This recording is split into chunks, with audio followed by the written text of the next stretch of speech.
Hi, I'm Zoe Brown. I'm one of the outreach officers at TWAM, or Tyne Archives and Museums. I'm also currently studying my PhD in adult nursing. And I'm here today to tell you a little bit about the adult community outreach and the health and wellbeing programmes at TWAM. So, the outreach team, they've been around for well over a decade now.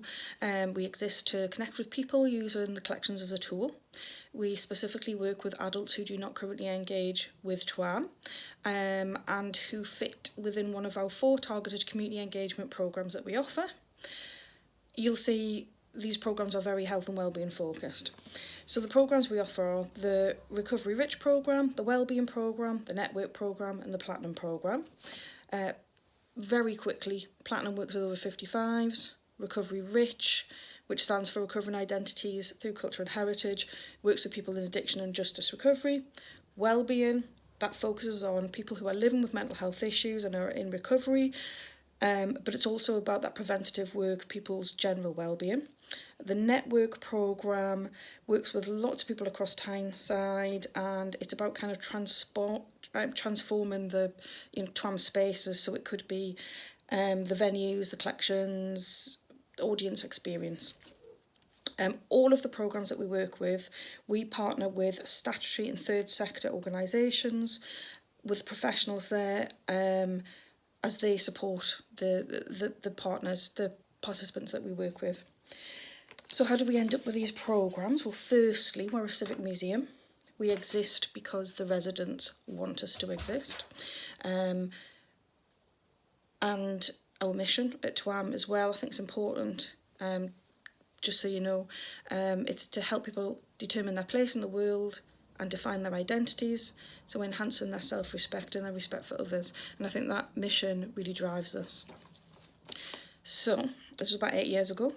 We were going through some capacity issues. We needed to redefine what areas of work we were going to focus on, where we could make the most impact. We always did respond to societal challenges that were facing people in the North East, but we really wanted to hone in and check in again on what are the priorities. So we took a bit of time to find out more through national, local research, council planning papers and reports such as joint needs assessments were really important to us. So, not surprisingly, some of the societal issues included high rates of disability, high rates of unemployment, high levels of mental ill health, high levels of addiction, mostly alcohol actually, high levels of chronic and long-term ill health, an ageing population, which is great, people are living longer, however it becomes a challenge when some of those people are living with long-term ill health conditions, and also geographical areas with multiple levels of social deprivation.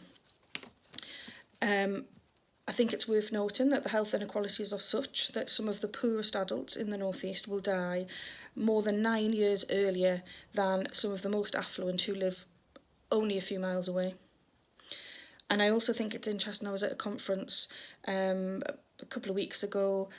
John McMahon was there from Arts Council, and he was talking about how people who experience health inequalities are the same people who are experiencing inequalities in access and cultural provision. And I just think that's really important to be thinking about. Probably not massively surprising, but I think it's interesting to think about that. So, by identifying what the societal challenges were that the people in the North East were facing, we were able to create programmes that responded by way of being part of a combined solution where we partnered with specialists in statutory and third sector organisations, and we began to develop what the health and wellbeing offer could look like at TWAM and what it is today. And that should neatly segue me into handing over to my colleagues, who are going to talk to you a little bit about a piece of work that's been delivered over lockdown and is continuing, and it's part of the wellbeing programme. Thank you very much.